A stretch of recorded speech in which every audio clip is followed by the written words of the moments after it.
Our reaction to McLaren's surprise 2024 livery launch. Hello everybody and welcome back to an emergency P1 podcast. I hope you're all seated, ready for a reaction that we did not think we'd have to do on a random Tuesday evening. But Tommy, McLaren have announced or launched their livery, just randomly jump scared us all and went, boom, here you go, here's the new livery. Absolutely crazy. We thought that Gunther Steiner emergency podcast would be the only one in January, but you know they said that all these cars were getting launched in February. McLaren are just like, no, middle of Jan, here you go. Obviously it's not the car, just the livery, but still it took us all by surprise. I love how we say it's not the car, it's the livery. This is literally what everyone else is going to do as well. Exactly. But I'm surprised about McLaren doing this, mainly because, well, I don't know. They're still going to have a team launch, right? So they've announced that on the 14th, which is the same day as Mercedes, they are going to be launching on Valentine's Day. Can't wait for more Valentine's Day puns, yada, yada, yada. But this just came out of nowhere. Of course, we knew that McLaren were in the kitchen. Don't get me wrong. They were cooking up something because they had removed all of their posts on Instagram, hadn't they? They'd basically wiped the slate clean and put up one video, wasn't it, that was whatever it takes. Yeah, and we also thought that would be it till the launch. Weird. The profile picture was weird as well, where it was like this geometric. The weird thing is, yesterday I looked at that profile picture and I was like, oh, it looks like a date, and then it looked like 1601, and I went, well, that's January. That's not the car launch date. Surely it's meant to say 1602, and didn't think anything of it. And then today, boom, like you say, here it is, the new livery, which I just so unexpected. I just messaged you, didn't I? Like, McLaren have just launched their livery. Emergency podcast now. Yeah, you messaged me. I was like, what are you on about, huh? It's the middle of January. You were bantering. But no, McLaren have released it. So let's dive into the thoughts around this surprise livery. And for me, it looks lovely. It looks beautiful. It looks sleek. I love the orange and the black. There's none of that rogue blue that I know you as well, Tommy, feel exactly the same, that being removed is a good thing. And of course, orange, orange and black just work so well together, and McLaren sort of doing what we always wanted them to do, and not just randomly mixing in other things or doing, little bits here and there for sponsors that we might not want. This for me is a very, very nice looking livery. It is indeed, yeah. I'm really glad they got rid of the rogue blue, like you say, particularly that light blue, which I think they even said at the time that it was kind of a nod to the Golf livery. But of course, Golf don't even sponsor them anymore, so it was really odd that they kept it for another year as well afterwards, and it was kind of a strange thing. And McLaren always did that throughout the year, changing their livery quite a few times. They had the chrome, they had the one with the pink as well, and every time they removed the blue, it looked so much better. So I'm glad they've realised that that's the way to go. Still got the Google Chrome wheel covers, which they're interesting. They're quite cool.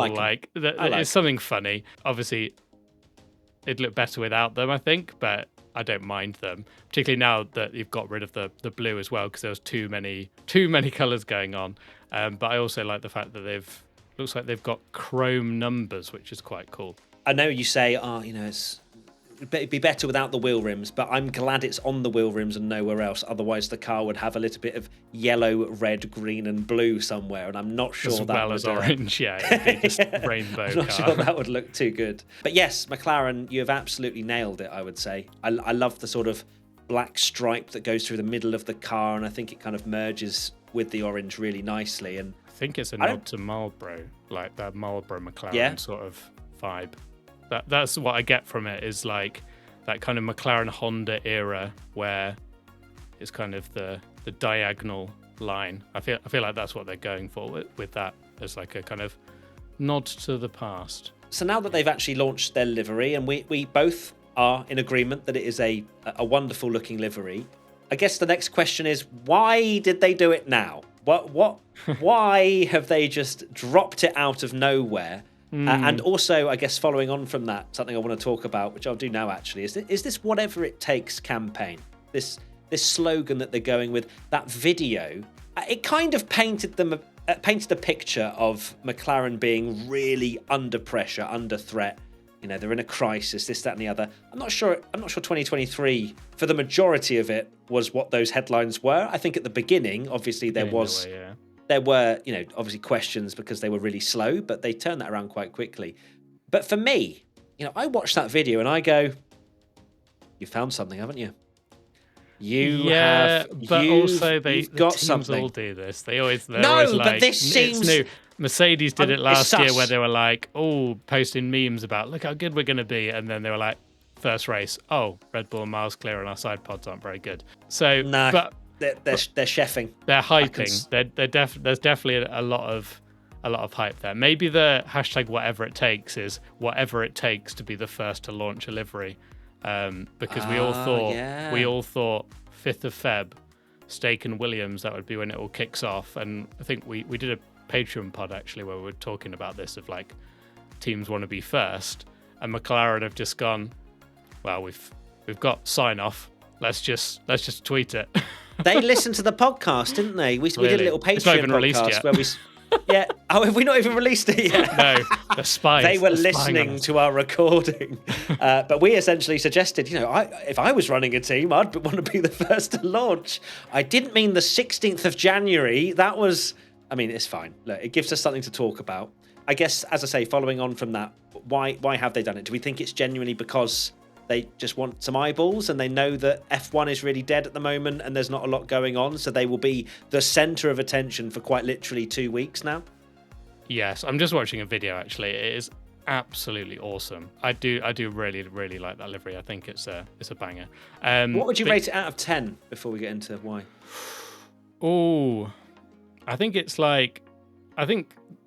a colour combo that just looks awesome. I loved Orange Arrows as a kid. Like that was like my team that I loved because it was like different. They'll probably hope that they're quicker than Orange Arrows because they weren't very good. Yeah, I think it's awesome. I'd give it like a 8 out of 10, maybe an 8.5. Oh, well, actually, you'll be finalising those numbers, won't you, for a video that we do later down the line. We'll do a roundup like we always do.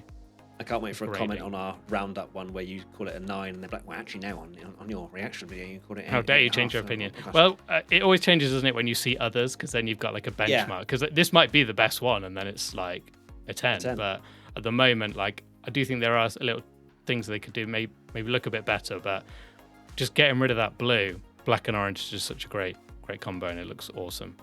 I mean, you are, you know, a bit of a livery god, if you do say so yourself, and you say that there are a few things that you might change. So talk to me. What would you change? Like, what would be, if Tom Bellingham had the paintbrush, what's he doing to that car to make it a 10? The diagonal orange line at the back, I'm not a huge fan of, especially because if you look at a bang-on side view, that sort of diagonal line looked great in the 90s, and that in my opinion is what they're trying to throw back to, where they were very boxy angular cars, but now you try and paint like a straight orange line and there's so much kind of, the side pod drops down and then there's the bit above the side pod that sticks out a lot. Big technical analysis here, and and it doesn't, it's not like a, you know, it's a difficult surface to paint, and sometimes I think from some angles it doesn't look as great, but they've done a great job basically just ditching the blue. But then at the same time they've also not released their car yet, so who knows, maybe it works amazing on their new look car, and they've got something under their sleeve, because again on that Patreon pod we discussed that they were the team that were quite secretive back in the day of like doing cheeky things to hide bits on their car. So maybe that's what they're doing, that they're first with their livery, but they don't need to share the car, which, like you said right at the start, that is what a lot of teams do now anyway. Yeah, so I guess it then poses the question around their car launch and their event, because McLaren are one of the teams that properly go in on their event. They give it a good effort. They don't do just a render like we see on social media today. They usually put quite a lot of effort into making it into a production, getting the fans involved, this, that, and the other. Do we think now that they've launched the livery and the design, going to be under, it takes away from why anyone would then watch the launch? Yeah, because they'll obviously show a new car, but it's not a regulation change, so it won't look wildly different. And that new color scheme is always the thing that people first react to from the livery launches, because as we know, and is the case for every team this season, there's no new drivers, so it's the same drivers, probably just saying that we hope to be as quick as we were at the end of last season, if not a bit quicker. Yeah, it'd be interesting to see whether they even bother with a cover and they take the cover off and they're like, wait, just kidding, it's pink. Shocked face. Imagine. BWT coming in for 2 races for a McLaren sponsorship and get that all pink car. That's what they need. They need a McLaren which is chrome, so you've got the red, yellow, green, blue, then the orange for McLaren, then BWT needs to come in for pink, and then a rainbow P1 car sponsorship be for great. purple, and we're sorted. I'm here for all of that. I really am. So McLaren, as we said, out of nowhere have dropped their livery. I wonder what they will do for their car launch to make it slightly different than normal, because of course the anticipation is to see what the car / livery, more importantly, will look like. The other teams, of course, that are or have announced their dates so far are Williams and Stake on the 5th of February, Alpine on the 7th, Aston Martin on the 12th, Ferrari on the 13th, and Mercedes on the 14th, alongside McLaren as well. What would you say is the most you're most excited for, Tommy, out of those teams? Stake, because it's new. There'll be a new livery as well for them, you'd assume. Unless they're just like, haha, just kidding, Alfa Romeo are back and we're red and black again. But it looks like they're going to be very different. All of their posters, all their graphics they've posted so far are all just kind of hints of green and that sort of stuff. That's definitely the most exciting one for us as well. Well, for me as well, just purely because it's new. And we like new. We like new things, which we're not getting a lot of this year because all the drivers are the same. So it's something to be excited for. Certainly is. Tommy, any other thoughts before we head off into the abyss for another couple of weeks and then we are right back at it? Until we do another emergency podcast where, while it was fun and interesting, I hope this isn't the norm, because... Me too. It could start to get a bit out of hand if teams are now competing to be the first one to launch the liveries, are going to get to the point where it's like 2nd of January. And then in 4 years' time, a team are like releasing their car on like Christmas Day for 2020, like the next season or whatever, going, we're first. Here's your Christmas present, everyone. And you're just like, no. Oh, no, please. Do you think other teams will be a little bit like, yo, what are you doing? Like, why have you launched so early? Well, there is talk that they all discuss to kind of do their best to release on different days. And you've got Williams and Stake on the same day, and Mercedes and McLaren. I love how McLaren are with Mercedes, and yet they have literally the same engine supplier. It's like, interesting. They must have been like, oh, well, you're launching your render on the 16th of January. We have no problem as Mercedes. Or to be fair, Mercedes will roll out their car at 8 a.m. around Silverstone as well. So basically, we'll have no cars or liveries to look at that we knew when the covers. The only one will be Ferrari, and they release it, and it's like, yep, it's red again. And I'm ready for that. We're ready. I will absolutely. I will back that to the hill. Yeah, what's your grade? No, you're gonna have to tune in to the overall gradings that we will do after all of the car launches. I think that's the best way to do it. Keep it. Yeah, nice. You know, at least we're doing a bit of foreplay, and the teams aren't. You know what I mean? They're just dropping the dropping the car. Anyway, that is it. Thank you everybody for watching and listening. See you very soon for another podcast. Bye. Bye.